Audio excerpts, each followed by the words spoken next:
The weight arrived slowly, not in one moment, but in many small stones added day by day until the burden became unbearable.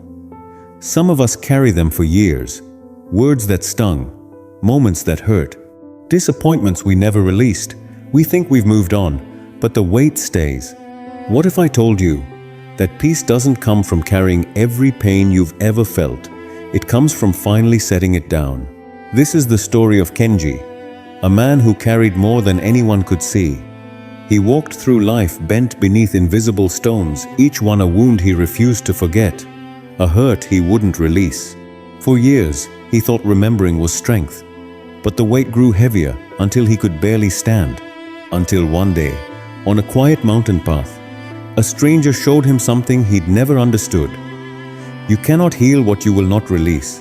This is a story about letting go, about lightness, about remembering that peace begins the moment you stop picking up stones that were never yours to carry.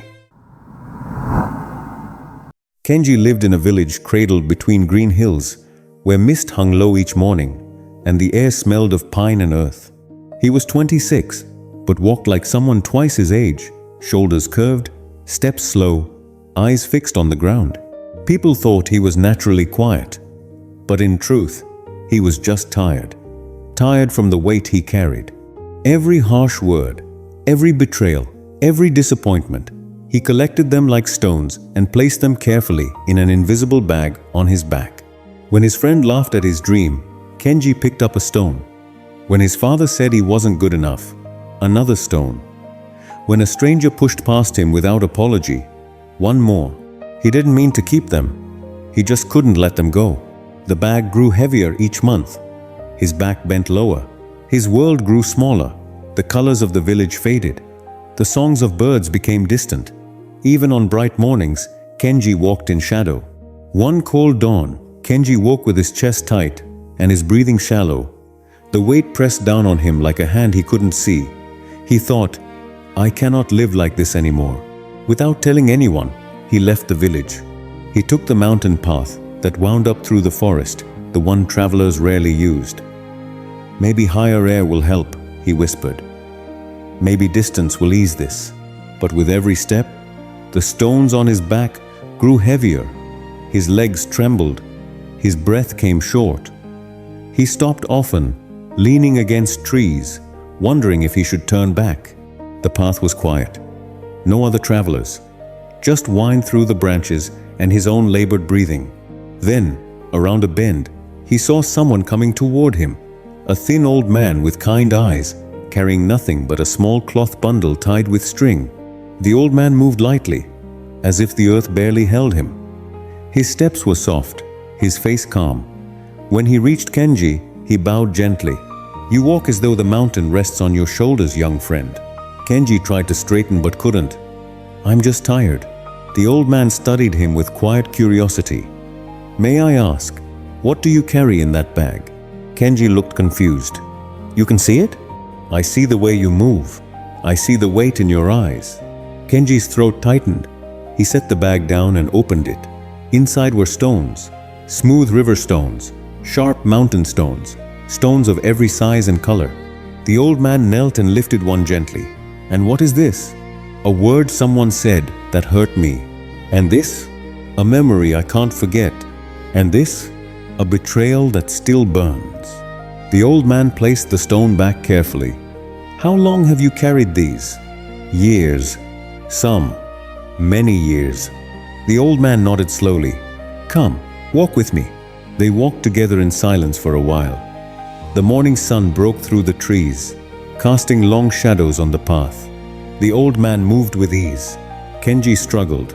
After some time, the old man stopped. He bent down and picked up two small stones from the path, perfectly identical. Look at these, he said softly, holding them in his weathered palms. Kenji watched. The old man placed one stone on the ground. This stone, he said, pointing, is the one who hurt you. They threw their words, acted unkindly, and walked away. See? This stone stays here. It doesn't follow them. They feel nothing. They carry nothing. They've already forgotten. Then he held up the second stone and placed it in Kenji's hand. But this stone, this is your reaction. You chose to pick it up. You chose to carry it. You gave it weight. You gave it meaning. And so your journey became heavy. While the one who hurt you continues lightly. Kenji stared at the stone in his palm. A breeze moved through the trees. The old man's voice was barely a whisper. The burden isn't what they did. The burden is what you keep doing, holding on to it, carrying it, giving it a home in your heart. Kenji's hand began to shake. But if I let it go, doesn't that mean it didn't matter? Doesn't that mean they win? The old man smiled gently. No, my son. Letting go means you win. You reclaim your lightness. You take back your peace. Kenji looked at the heavy bag. His eyes filled with tears he'd held for years. The old man placed a hand on his shoulder. Leave them here. Each stone you release returns to the earth. Each one lightens your heart. Kenji's hands trembled as he reached into the bag. He pulled out the first stone, the one his father gave him years ago with careless words. He held it, feeling its weight, remembering the pain. Then, slowly, he set it down on the path. A small pressure lifted from his chest. He reached in again. Another stone, another memory, another wound. One by one, he placed them on the ground. Some he set down gently. Some he let roll away down the hillside. With each release, his breathing deepened. His shoulders rose. The tightness in his chest began to ease. The old man stood quietly, watching, saying nothing.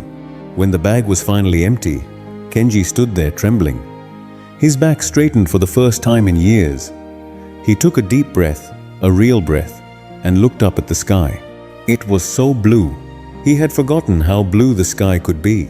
Kenji walked back down the mountain path with the old man. His steps were light. His body felt strange, almost weightless, as if he might float away.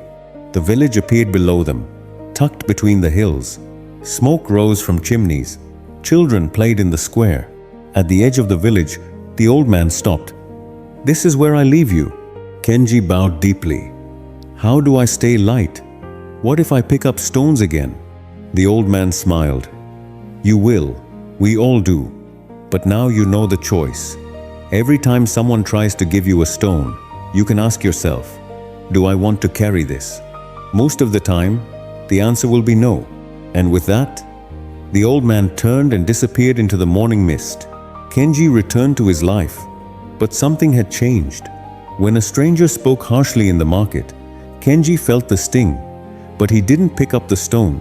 He let it fall. When an old wound tried to resurface in his mind, he acknowledged it, breathed, and let it pass. His friends noticed. "You seem lighter," they said. And he was. Not because life became easier, not because people stopped being hurtful, but because he stopped carrying what wasn't his to carry. The narrator's voice softens. There is a quiet strength in letting go, not in forgetting, but in choosing not to hold. The stones will always be offered, but your hands can stay open, your heart can stay light, and the path ahead can finally feel like your own. Tonight, before you sleep, try something gentle.